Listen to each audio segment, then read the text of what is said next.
ఇక మరో వార్త, కార్మిక శాఖలో భారీ స్కామ్. హైదరాబాద్ కేంద్రంగా కార్మికులు 100 కోట్లు దోచుకుంటున్నారు. సర్కిల్ 25 అసిస్టెంట్ లేబర్ ఆఫీసర్కు కమిషనర్, డిప్యూటీ కమిషనర్ల అండదండలు.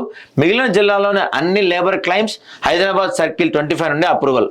దోచుకున్న సొమ్మును హోదా బట్టి పంచుకుంటున్న అధికారులు. బీమా డబ్బుల కోసం బతుకున్న వ్యక్తులను చంపేస్తున్న వైనం.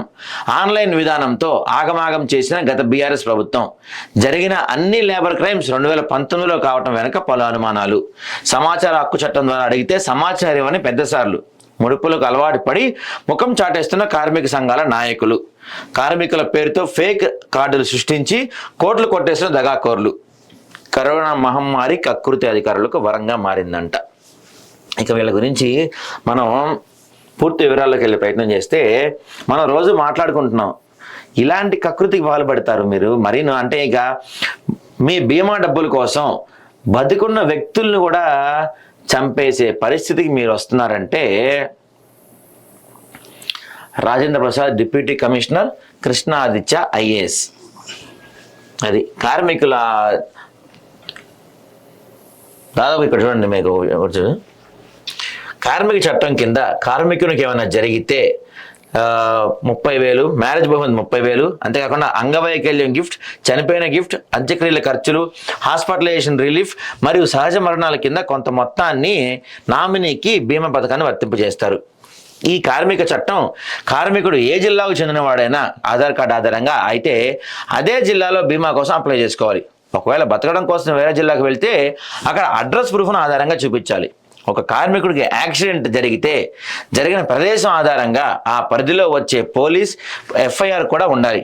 ఒకవేళ కార్మికుడు సహజ మరణం అయితే డెత్ సర్టిఫికేట్తో పాటు మున్సిపల్ గ్రామాల్లో పర్మిషన్ సర్టిఫికేట్ ఒకటి తీసుకోవాలి. ఒకవేళ అనుకోకుండా కార్మికుడికి ఏమైనా జరిగితే దానిని లేబర్ కమిషనర్కు 1 సంవత్సరం లోపే బీమా కోసం లేబర్ ఆఫీస్ వద్ద అప్లై చేసుకోవాలి.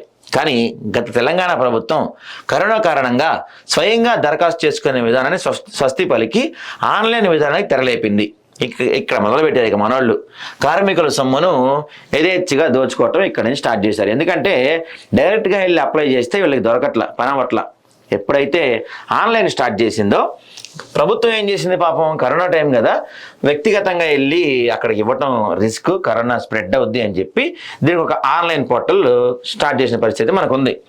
దీన్ని మనోళ్ళు ఏం చేశారు, అయితే ఇదంతా జరుగుతుంటే ఈ విషయాన్ని జర్నలిస్టులు కార్మిక శాఖ కమిషనర్ నుండి లేదా లేబర్ ఆఫీస్ వరకు ముఖం చాటేసిన వైన ఇంకోటి ఉంది. ఇక ఇక్కడ చూసుకుంటే ఇక్కడ ఒక విషయం చెప్తా చూడండి.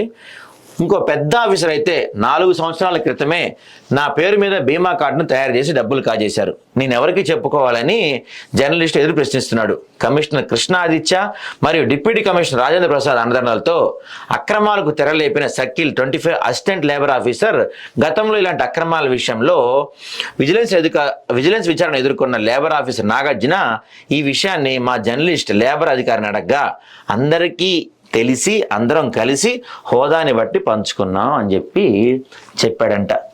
ఏమనాలండి వీళ్ళని, సిగ్గు లేకుండా అందరికీ తెలిసి అందరం కలిసి హోదాని బట్టి పంచుకున్నారంట. ఇదేమన్నా మీ తాతలు ఇచ్చిన ఆస్తా, మీరు కష్టపడి సంపాదించిన ఆస్తా?